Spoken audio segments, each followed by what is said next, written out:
Na semana passada pontuamos sobre o batismo, a primeira ordenança da igreja. Hoje falaremos sobre a segunda ordenança, a ceia do Senhor. Vamos juntos aprender um pouco mais ou relembrar sobre este sublime ato. Graça e paz, seja muito bem-vindo, seja muito bem-vinda. Você está no canal Ensine Palestra. Meu nome é Alex Paulo e o objetivo do nosso canal é transmitir o conhecimento sistemático da Palavra de Deus. Como você já sabe, aqui no canal Ensine Palestra nós trabalhamos com a nossa revista Lições Bíblicas, o guia de estudos publicado pela Casa Publicadora das Assembleias de Deus, a nossa CPAD. E neste primeiro trimestre de 2024 estamos trabalhando o corpo de Cristo, origem, natureza e vocação da igreja no mundo. E se você quiser saber quais as lições que nós trabalharemos, com quais lições nós trabalharemos, como será o próximo trimestre, qual é a temática do segundo trimestre de 2024, eu deixo no final do vídeo o card do nosso short que nós temos aqui, mostrando todas as lições do segundo trimestre. Então, e também vai ficar na descrição do vídeo, combinado? Então, se você quiser conhecer um pouco mais do segundo trimestre, fique atento ao nosso card ali no final do vídeo e também na descrição para que você possa assim conhecer o que vem por aí. Mas continuamos aqui no nosso primeiro trimestre, hoje na lição número 10. Nosso comentarista, pastor José Gonçalves, está nos brindando com 3 meses de muito conhecimento, onde nós estamos trabalhando a igreja, aprendendo cada vez mais sobre o corpo de Cristo e pensando no nosso papel como igreja. Vamos juntos então? Vamos aqui no canal Ensine Palestra para mais uma lição.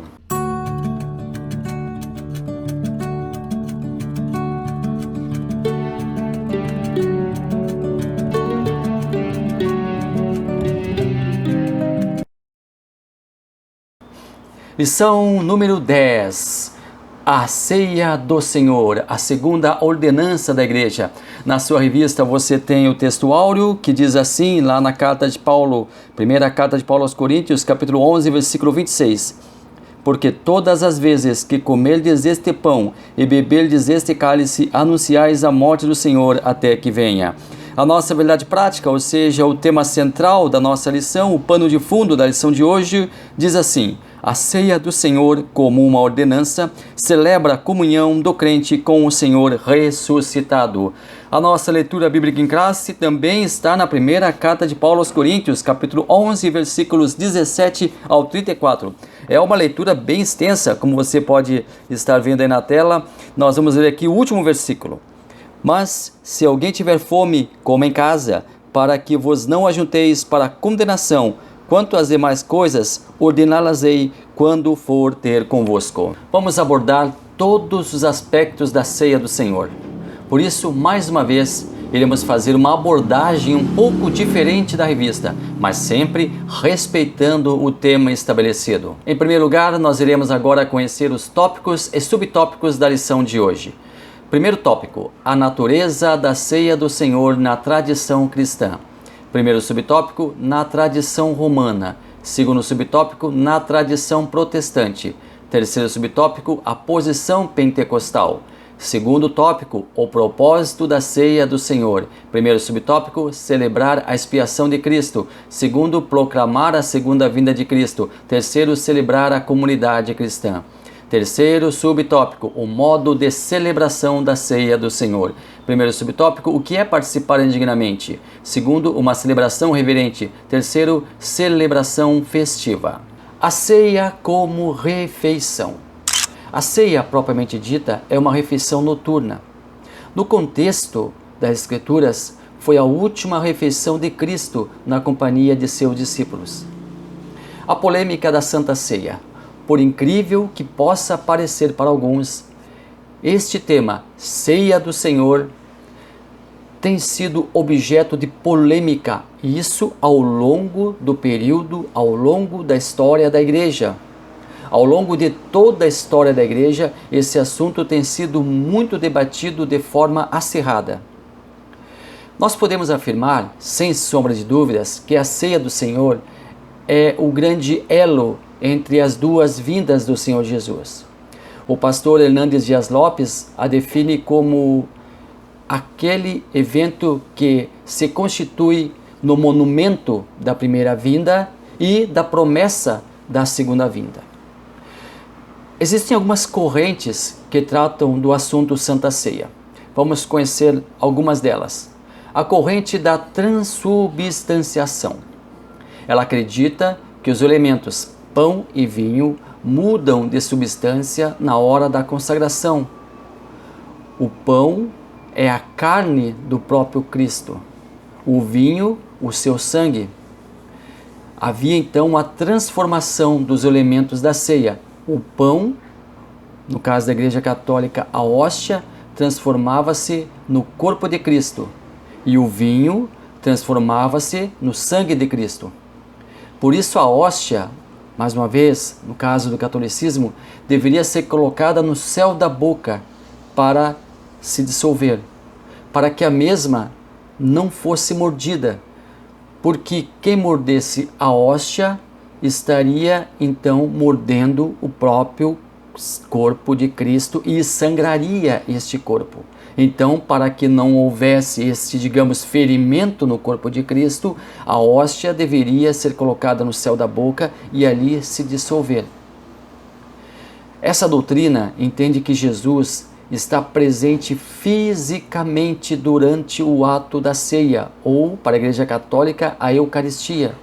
Isto se deve às palavras de Jesus: "Este é o meu corpo que é partido por vós."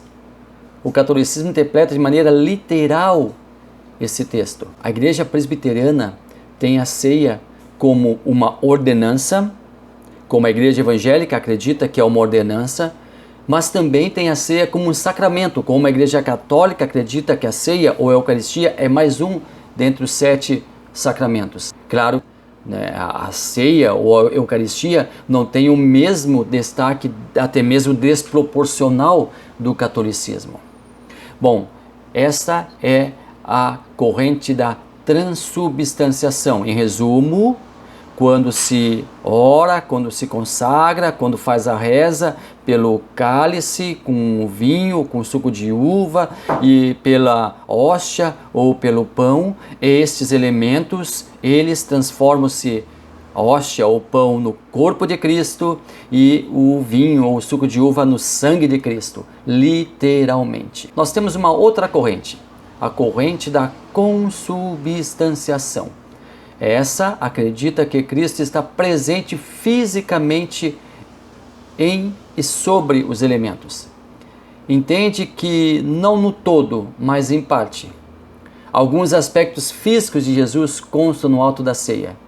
Em suma, o pão e o vinho não transformam-se no corpo e no sangue de Cristo, mas o Senhor Jesus está presente fisicamente neste ato. E a Igreja Luterana, ela é signatária da consubstanciação. Então nós temos uma semelhança entre a transubstanciação e a consubstanciação. Nestas duas correntes, o Senhor Jesus está fisicamente ali. A diferença é que na transubstanciação, o pão e o vinho transformam-se no corpo e no sangue de Jesus. Já na consubstanciação, o pão e o vinho, após consagrados, continuam como pão e vinho. Então nós temos uma diferença, mas também nós temos uma semelhança entre essas duas correntes.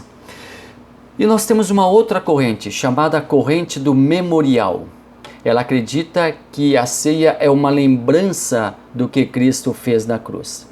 Os elementos da ceia fazem uma representação. O pão simboliza o corpo e o vinho representa o sangue de Jesus.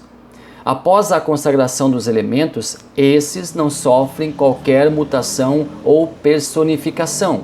O pão continua sendo pão, agora representando o corpo de Cristo, e o vinho continua sendo vinho, agora representando o sangue de Cristo. Existe unicamente um simbolismo com os dois elementos.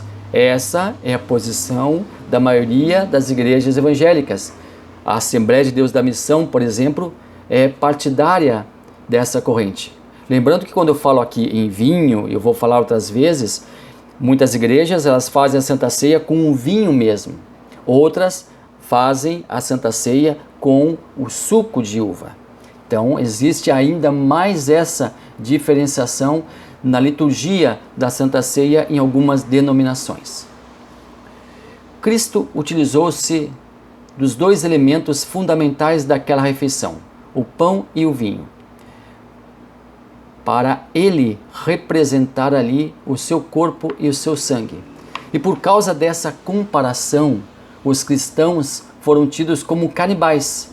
Porque Cristo disse ali em João capítulo 6, versículo 53, na verdade vos digo, que se não comerdes a carne do Filho do Homem e não beberdes o seu sangue, não tereis vida em vós mesmos. Então os discípulos, os apóstolos, tiveram que explicar às autoridades romanas que Cristo fizera apenas uma alegoria, um simbolismo, e que aquele ato não era algo literal, mas com uma conotação estritamente espiritual. Ao partilhar do pão e do vinho, dois elementos que representam respectivamente seu sangue, seu corpo e seu sangue, Jesus estava ordenando a comunhão entre irmãos, entre aqueles que professavam a fé, entre aqueles que estavam à mesa, entre aqueles que faziam parte da mesma comunidade de fé, entre aqueles que guardavam os mandamentos do Mestre. A nossa leitura bíblica em classe, ela está lá na primeira carta de Paulo aos Coríntios, capítulo 11. Vamos falar um pouquinho sobre a igreja de Corinto. Paulo escreveu à igreja de Corinto para corrigir uma série de erros doutrinários que estavam ali. Ele escreveu 4 cartas, 2 delas foram preservadas e 2 se perderam. O próprio Paulo fundou a igreja de Corinto, porém ela estava infestada de coisas erradas como, por exemplo, imoralidade sexual, dentre tantas outras, glutonaria, partidarismo, enfim, muitas outras coisas. E essa promiscuidade que também existia ali, certamente afetou até mesmo o ato da ceia, que estava sendo realizada de maneira errada. Paulo então dá a fórmula de como ela deveria acontecer. Algumas tristes características da igreja de Corinto. Era uma igreja partidária que não vivia uma comunhão verdadeira. Era uma igreja carnal. Faltava-lhe o amor, a empatia para aquela comunidade. Uns com os outros, faltando o amor, faltando a empatia, faltando a comunhão. Mas eu ainda quero destacar mais algumas características da primeira carta de Paulo aos Coríntios. Quando Paulo veio de Atenas, em sua segunda viagem missionária, ele fundou a igreja de Corinto. E ali ele passou 18 meses. Paulo escreveu esta carta aos cristãos da cidade de Corinto, a fim de tratar de vários e sérios problemas que tinham surgido na igreja. A igreja ali, ao que parecia, havia sido contaminada por aquela cidade, porque a cidade de Corinto, era uma cidade licenciosa, depravada, libertinosa, muitos problemas morais. E acabavam esses problemas refletindo-se dentro da própria igreja, dentro da própria comunidade cristã. A igreja, por exemplo, havia sido dividida em vários grupos. E Paulo procurou levar esses grupos a resolverem as suas diferenças, a voltarem a serem unidos, como uma igreja de Cristo deve ser. E como era a celebração da Santa Ceia? A Santa Ceia acontecia em meio a uma outra grande festa. Essa grande festa chamava-se Festa Ágape ou Festa do Amor. O que era esta Festa Ágape ou Festa do Amor? Era um grande ambiente ali na igreja onde caberia todos. Os crentes acorriam ali e participavam de uma grande ceia. Era conhecida como Festa Ágape, Festa do Amor, e também era conhecida como Refeição Ágape. Uma ceia comum, um banquete para comerem, beberem, uma verdadeira celebração comunitária, onde era pedido que aqueles que tinham em abundância levassem a mais, para que os não abastados também pudessem comer e não sentirem-se excluídos. Isso na teoria, porque na prática acontecia justamente o contrário. Alguém levava um pão vistoso, um outro alimento belo, e outros não levavam nada, por não possuírem nada. ou possuírem muito pouco para si. E aí eles ficavam envergonhados. O propósito inicial era que deveria ser uma festa de comunhão, porém quase nunca era assim. O que acontecia na prática era a formação de grupos, ricos com ricos e os pobres deixados de lado. Pois bem, durante essa festa, em determinada ocasião, em determinado momento, as pessoas paravam e iriam fazer ali, em meio a esta grande festa, a chamada Santa Ceia. Então a Santa Ceia, ela estava incluída nas comemorações dessa grande festa. E ali na Santa Ceia, eles recitavam as palavras de Jesus. Porém a ceia que antecedia a Santa Ceia acabava por contaminar todo o processo final. Havia uma grande hipocrisia, uma falta de amor, falta de empatia para com o próximo. A liturgia da Santa Ceia estava contaminada pelos excessos responsáveis dos grupos exclusivistas que não se preocupavam com os seus semelhantes. Devido aos abusos humanos de toda a ordem, a Santa Ceia foi separada da festa do amor. Então a festa do amor aconteceria sem a Santa Ceia e a Santa Ceia aconteceria individualmente, de forma isolada. Porque na chamada festa do amor, uns comiam muitos e outros quase nada. Alguns tinham fartura nas suas casas, enquanto outros tinham essa festa do amor como única das oportunidades, ou uma das únicas oportunidades para comer algo. Tamanha a miséria, tamanha a pobreza. Era uma ceia de amor, porém alguns não esperavam pelos demais. Era uma glutonaria, um desrespeito quase coletivo. Então chega uma ordem para que ambas festas fossem destituídas uma da outra, fossem separadas uma da outra. A chamada festa do amor foi então abolida pelo Concílio de Cartago, ocorrido em 397 d.C., pois aquela festa, como Paulo falava ali no texto que está ali na leitura bíblica em classe, era mais para o mal do que para o bem. A instituição da ceia. A ceia foi instituída por Jesus. Ele a instituiu durante a celebração da Páscoa. A partir de então, a igreja foi convidada a fazer o mesmo, rotineiramente. E hoje a Santa Ceia em algumas igrejas acontece semanalmente, em outras mensalmente e ainda em outras de forma anual, mas ela deve ser feita rotineiramente. E o que é, na verdade, a Santa Ceia? Vamos aqui colocar algumas características deste momento tão ímpar, deste momento tão sublime. É uma ordenança, um comando dado por Jesus para a obediência de seus seguidores. É um ato memorial, porque Jesus disse: tomai, comei, este é o meu corpo que é partido por vós, fazei isto em memória de mim. Depois ele fala: este cálice é o Novo Testamento no meu sangue, fazei isso todas as vezes que beberdes em memória de mim. Então Paulo cita duas vezes Jesus falando, está ali em 1 Coríntios 11, 24, 1 Coríntios 11, 25, por duas vezes seguidas, ao tomar o pão e pegar o cálice, Jesus ordena para que aquele ato fosse preservado para a posteridade. Jesus quis, ao instituir a ceia, deixar um exemplo. Porém, mais do que um mero exemplo, é um legado. Um evento que fosse responsável para nos fazer lembrar da sua obra para conosco, de seu nascimento, de sua vida, de sua morte, de sua ressurreição. Algo que se repete até que ele volte, para enfim buscar o seu povo. A Santa Ceia também é uma aliança. Está em 1 Coríntios 11, 25. Este cálice é o Novo Testamento. O Testamento também é aliança. Aliança e testamento são sinônimos. É o Novo Testamento, é aliança no meu sangue. Fazei isso todas as vezes que beberes em memória de mim. Uma aliança é um pacto. Um testamento é um pacto que Cristo propôs para os seus seguidores. Essa aliança é celebrada a cada ato da ceia. Uma aliança do homem que já nasceu de novo e está gozando a comunhão com Deus.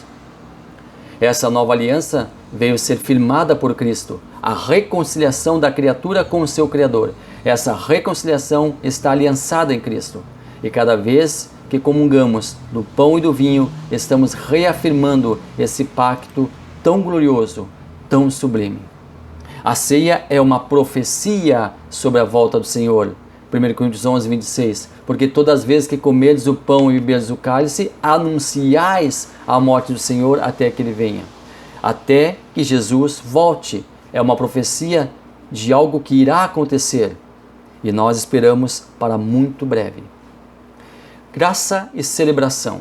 A ceia é um meio de graça que Deus dá para a sua igreja. É um ato de edificação espiritual que Deus dá para a sua igreja. Graça e celebração. A ceia é uma celebração, uma festa, uma homenagem, o exercício de uma verdadeira honra para quem participa dela. Discernir o corpo de Cristo.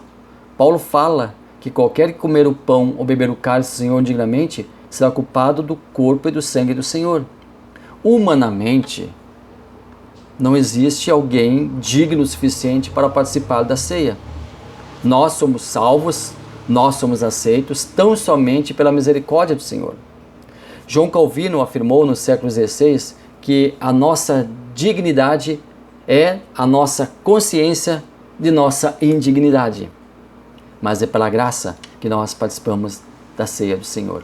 Esperai uns pelos outros. Portanto, meus irmãos, quando vos ajuntais para comer, esperai uns pelos outros. Os coríntios, de novo, não esperavam uns pelos outros. Comiam, bebiam individualmente, sem qualquer zelo para com o próximo. Quem tem fome, coma em casa. Mas se alguém tiver fome, coma em casa, para que não vos ajunteis para a condenação. O ato da Santa Ceia era em um ambiente sagrado, a igreja. Não era para beber, comer até cansar. Não deveria haver bebedice, beberrice, glutonaria. Não deveria haver excesso. Para comer, se faltar, deveria comer em casa. A ceia na igreja deveria ser reverente, deveria ser harmoniosa. Uma pergunta que se faz: quem pode participar da Santa Ceia?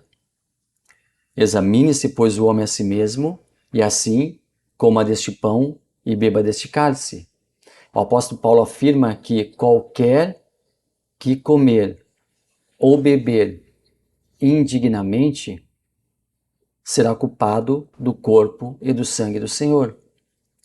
Isto nos fala muito claramente que a Santa Ceia é para os santos, para aqueles que amam a Cristo, que aceitaram a sua obra redentora, para aqueles que vivem uma nova vida, um processo de comunhão para com Deus. Não é para qualquer um.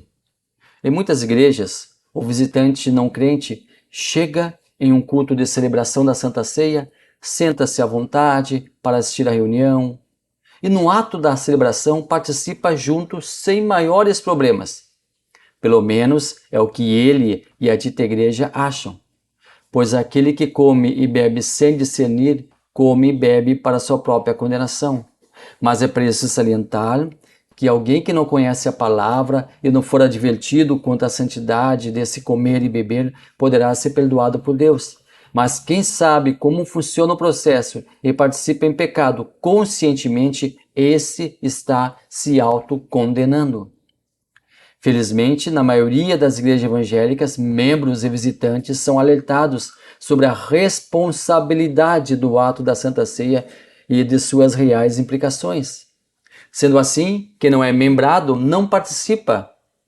E o membro que está momentaneamente em desacordo com a Santa Palavra de Deus, se quiser preservar-se, também não participará. Mas não é somente o não participar, é reconhecer o pecado, arrepender-se, confessar, deixar, além de passar por um processo disciplinar, como aliás nós já abordamos aqui no nosso estudo em lições anteriores. Nossa consciência nos julga. Não devemos julgar outra pessoa, mas a nós mesmos. Nós somos responsáveis pelos nossos atos, e alguns deles nos condenam. Devemos nos abster de participar da ceia para o nosso bem, se um de nossos atos nos condena, se a nossa consciência não está tranquila. Então nós devemos abster-nos de participar da Santa Ceia, para o nosso próprio bem. Estejamos vigilantes para que não caiamos em tentações, para que fujamos do pecado, para que possamos participar de um ato tão glorioso e magnífico que é a Santa Ceia, com a consciência limpa e sem mácula.